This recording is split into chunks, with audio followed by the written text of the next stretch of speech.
માંડવી ખાતે નવા પુલ ખાતે વર્ષો પુરાના બિલકેશ્વર મહાદેવના મંદિરે સ્વામી વિડી સ્વામી તથા મુક્તાનંદ સ્વામીની ઉપસ્થિતિમાં ગુરુ પૂર્ણિમાનો કાર્યક્રમ ભક્તિભાવ માહોલમાં ઉજવવામાં આવ્યો હતો। ગુરુ પૂર્ણિમા હોવાથી વહેલી સવારથી ભક્તો પોતાના ગુરુને વંદન કરવા માટે મોટી સંખ્યામાં ઉમટી પડ્યા હતા। આ પ્રસંગે સ્વર્ગસ્થ સ્વામી યોગેશ્વર દેવની ભવ્ય પ્રતિમા મૂકવામાં આવી હતી, જે નિમિત્તે 5 કુંડી લઘુ રુદ્રનું સુંદર આયોજન કરવામાં આવ્યું હતું।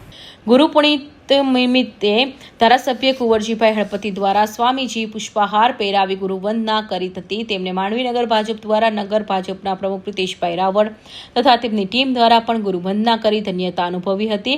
બિલકેશ્વર મહાદેવના મંદિરે ભાવિ ભક્તો માટે ભંડારાનું સુંદર આયોજન કરવામાં આવ્યું હતું, જેમાં ભક્તોએ મોટી સંખ્યામાં પ્રસાદીનો લાહો લઈ ધન્યતા અનુભવી હતી। આ પ્રસંગે નરેશભાઈ વિયાણી સુરત તથા મગનભાઈ પટેલ, નીતિશભાઈ મુંબઈવાળા તેમજ સુભાષભાઈ પટેલ, હસુભાઈ પટેલ તથા મોટી સંખ્યામાં મહાનુભાવો ઉપસ્થિત રહી ગુરુવંદના કરી હતી। તાપ્તી મૈયાને કિનારે જે બિલકેશ્વર મહાદેવ નામનો આશ્રમ છે, ત્યાંથી આપણે આજે ગુરુ પૂર્ણિમા નિમિત્તે ઉત્સવ છે અને ભક્તો જે બધા આવ્યા છે અને લાભ લે છે, ગુરુ પૂર્ણિમાનો પ્રસાદ ગ્રહણ કરશે।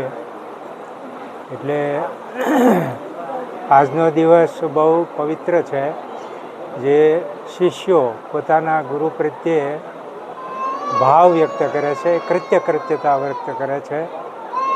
તો એ આપણી સનાતન પરંપરા, આ ગુરુ શિષ્ય પરંપરા, જે જ્ઞાનનો આપ-લે થાય છે, જે ગુરુ શિષ્યને પોતાનો જે અનુભવ છે, જ્ઞાન છે, એ આપે છે શિષ્યને, અને શિષ્યનું પણ એ કલ્યાણ થાય છે, મુક્ત થાય છે, અને એ રીતે આ આપણી સનાતન પરંપરા ચાલુ રહે છે।